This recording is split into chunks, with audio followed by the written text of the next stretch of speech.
Hey, food friends, and welcome to the Food Founders Podcast. Whether you're looking to get on your very first store shelf or you're looking to grow your national or even international food brand, this podcast is going to teach you what it really takes to launch, grow, and scale a packaged food brand. Hear the food founder journeys of brands growing in their industry so you can fast track your food business success. I'm your host, Ainsley, and this is the Food Founders Podcast. Hey everyone, I am here today with Sabine from Lucky Bee Homestead, and we're talking about great brands doing remarkable things today. I cannot wait to dive into this. Sabine, welcome. Hello. Thank you for inviting me. My name is Sabine Schoenknecht. I own the company Lucky Bee Homestead. We are based on PEI, Canada. Of course, Canada, yes.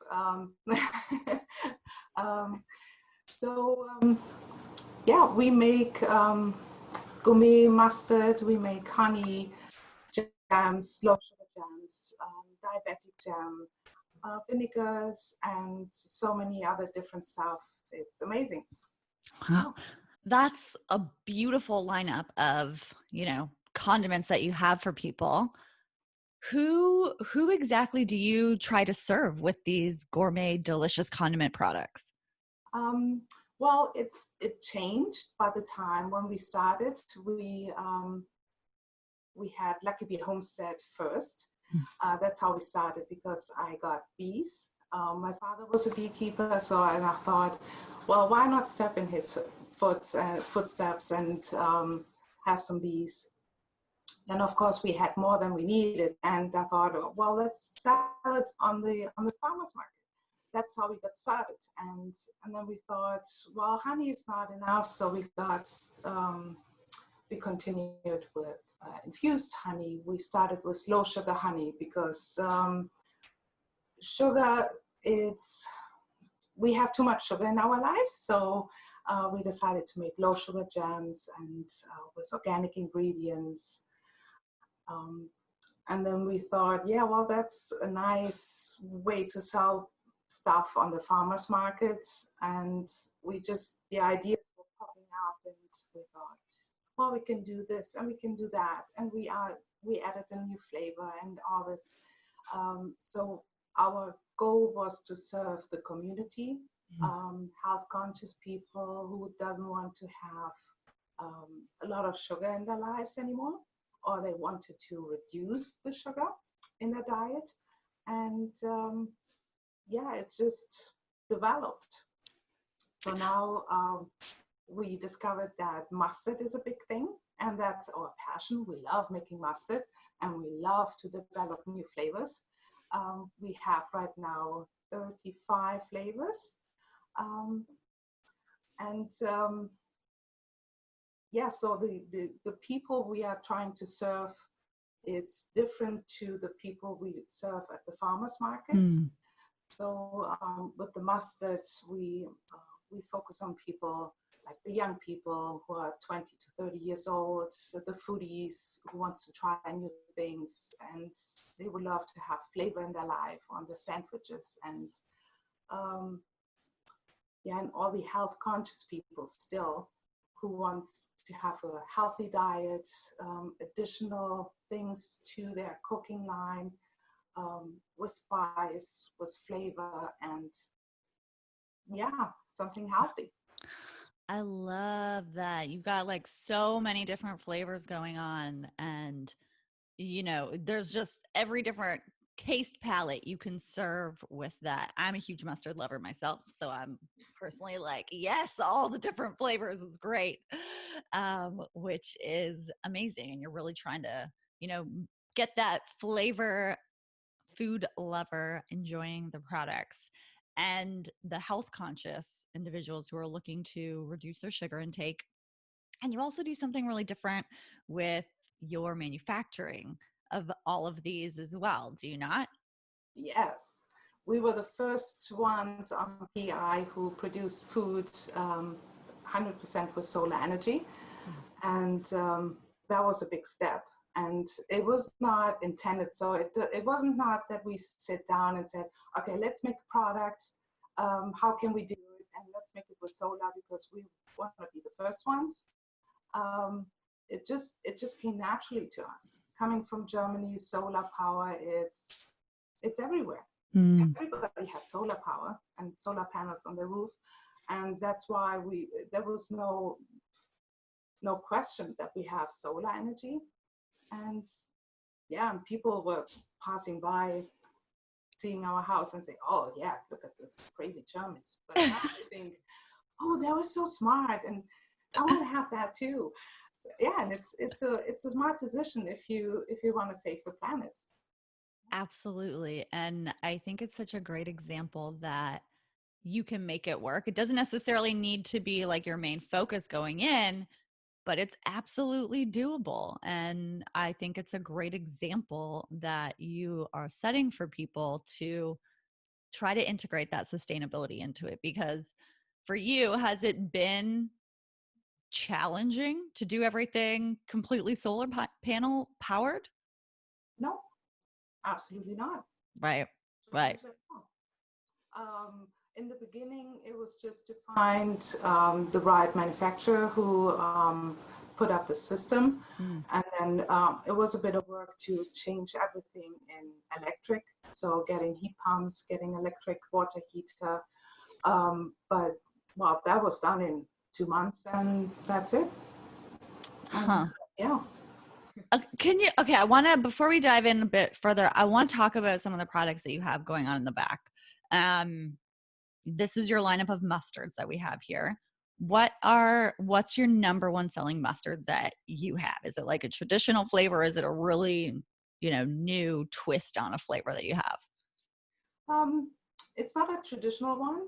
Well, we have a traditional one, which is number 2 now, but we have the maple chili mustard. That is one of our first mustard we got. And this is absolutely top number 1. And this mustard was actually featured by the cheese ambassador from Canada. Yeah, at the last Saltscapes Expo, he put that mustard on his cheese. Amazing. That's some great recognition right there. Absolutely. Oh, that sounds and like, the maple piece, it's got this nice little Canadian feel to it. It's really Canadian, yes. Yeah. Oh, it's just great. Can you talk to me about, I call them big wins, something that you've had happen in the company over the last years or whenever time that has just been a really big moment where you've been able to feel really, really proud about how you operate as a business owner or a milestone that the company has been able to make? A milestone was absolutely, and it gave me so much headache. It's about a year ago when we decided to rename the mustard. So now it named Atlantic Mustard Mill because people got so confused. They saw the mustard and they thought everything was made with honey because the Lucky Bee Homestead, they would assume it was made with honey. We do have some mustard made with honey, but not all of them. And since we rebranded the mustard part, it took off like crazy. So we were able to go off the island to sell online in other provinces. And the big win is when you go to another fair in another province. So they don't know you and they come to your booth and they look at this and you see the glow in their eyes and say, wow, I had no idea you have so many flavors of mustard. And then they try and they say, wow, it's blowing away. The taste, it's so much different to the commercial mustard. And this is original taste. So that's why. So this win feeling I have every time I go to the market and see people having the glow in the eyes and maybe them tears. I think That's really important though, that you like recognized that the brand name that you had before and how it was showing up was maybe confusing people, maybe, not letting this lineup really showcase. And I'm sure that was a really big decision that you guys had to go through in terms of, do we do this? It's a cost investment to redo all of that, right? Yeah, yeah, absolutely. But it's definitely paid off because since we rebranded the mustard, our sales tripled. Wow. So yeah, sometimes, well, you have to be very careful what name you choose for your product. So for the beginning, Lucky Bee was perfect because we sold honey, but now we focus on the mustard. It's that was the wrong name. And now with that name, I guess it's better. So people can see the connection to the product and the name, and Yeah, it's not always easy to pivot, but sometimes once you do it, you're like, I wish we had done this sooner. Yes, absolutely. Sometimes you have to pay a lot of money and you learn it the hard way. Yes. That's how we learn, right? Absolutely, yeah. And now, what are one of the challenges that you're facing in the business right now that you're looking to overcome? What's something that you are working on to get to that next level? Well, the biggest problem I have now is that we are so successful that we need to have a bigger production facility. So right now we're here in my private kitchen, and we have a commercial kitchen which is just in the back. But this kitchen is way too small, and luckily you don't see all the part of my house because there's boxes everywhere. Boxes and labels and whatnot. I don't know, mustard everywhere.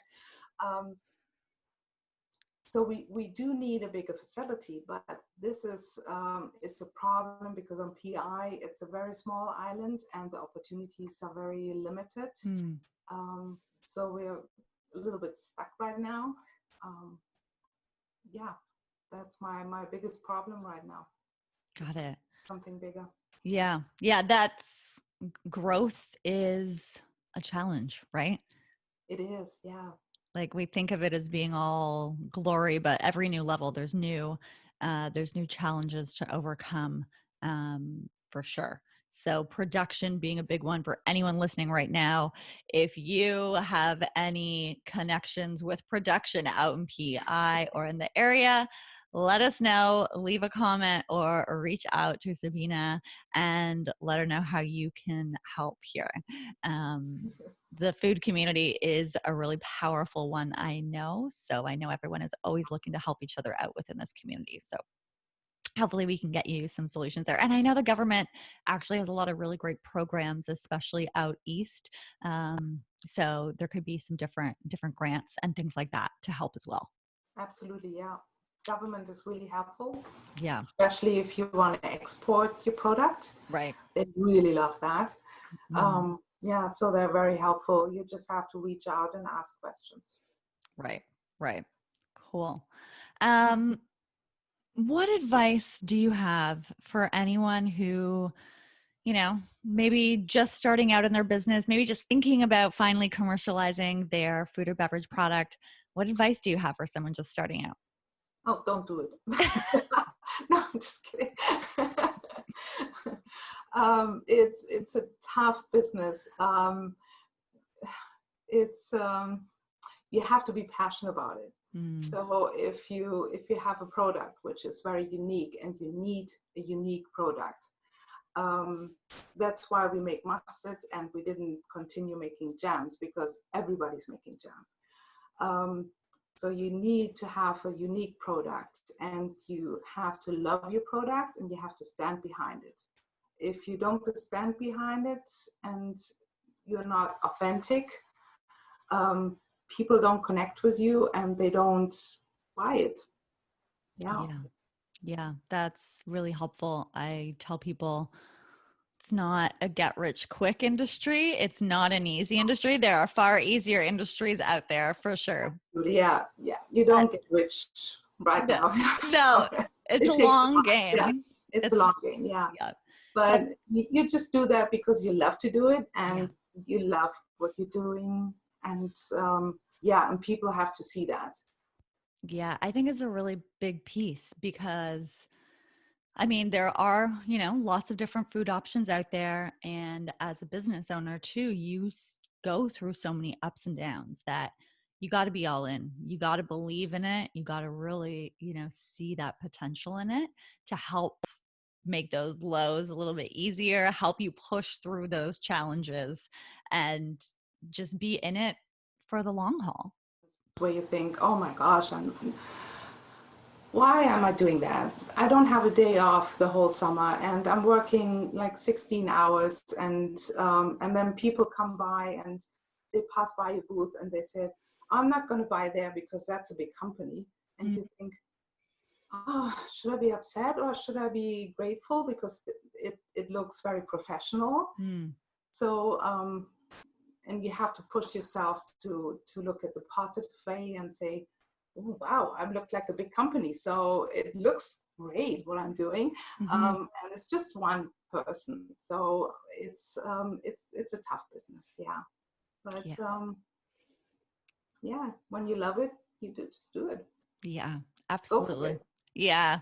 And I can tell that you love it because you even just by looking at all the flavors that you have, you're having fun in the kitchen. And the fact that you've made these tough decisions to switch things up and to move from honey to jams to mustards, like you're in it for the long haul. Absolutely, yeah. And we have ideas, oh my gosh, you won't believe it. And it's not only mustards we're making. We make a barbecue sauce with mustard, dressings with mustard, and the farmer's market I'm selling fresh pasta with mustard. So the mustard is already in the pasta in the dough. And interesting. You can make so much great stuff with mustard, and you can cook with mustard, like everything. It's it's a very unique product you can use in every dish in your kitchen. Yeah. Well, especially with like a lineup like yours, whatever your meal is or whatever flavor profile you're trying to get, there's a mustard that you can use. I use, different mustards for cooking and whatever. And this would definitely be a great lineup to have a bunch of them to be able to be like, oh, we're having this type of dinner tonight. We've got that flavor kind of figured out. And then, And if you're not a spicy type, we have the mild ones. And if you like the spice, or you're brave enough, we have the very hot one, the volcano. So that is really. Oh man. Now I'm like waiting for a sandwich after this with some good mustard on it. All right. So last question I have for you. What does your product pair perfectly with? Everything. Well, it is. Well, in Germany, we use mustard for everything, in everything. Right. We use it as a rub on meat, in stir fries and salad dressings, on sandwiches, on a sausage, barbecue, burgers. Well, the possibilities are endless. Yeah. So, all right, there we have it. The mustards, Atlantic mustards, pair well with whatever you're hungry for. Absolutely. Cool. Well, thank you so much for this, Sabine. Any last closing thoughts for everyone before we sign off? No, if you have a dream, don't dream it, do it. That is what I did my whole life. And if you don't do it, you might regret it. So whatever you think you want to do it. Try it out. Love that. Thank you for closing us out like that. Thank you, Sabine. And thanks everyone for tuning in to the Food Founders Podcast. The Food Founders Podcast is brought to you by the Fab Growth Academy, the online hub for driven food and beverage business owners that want to get on more shelves, get into more homes, and really grow their food business. Inside the Fab Growth Academy, Fab standing for food and beverage, you'll have unlimited access to tools, resources, and training from myself and my food friends.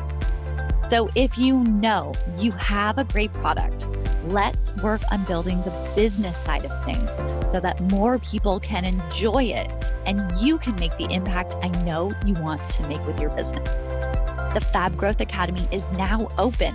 So hop on over to growmyfoodbrand.com to join me and your fellow food founders inside the Fab Growth Academy. I cannot wait to see you in there and help you grow your business.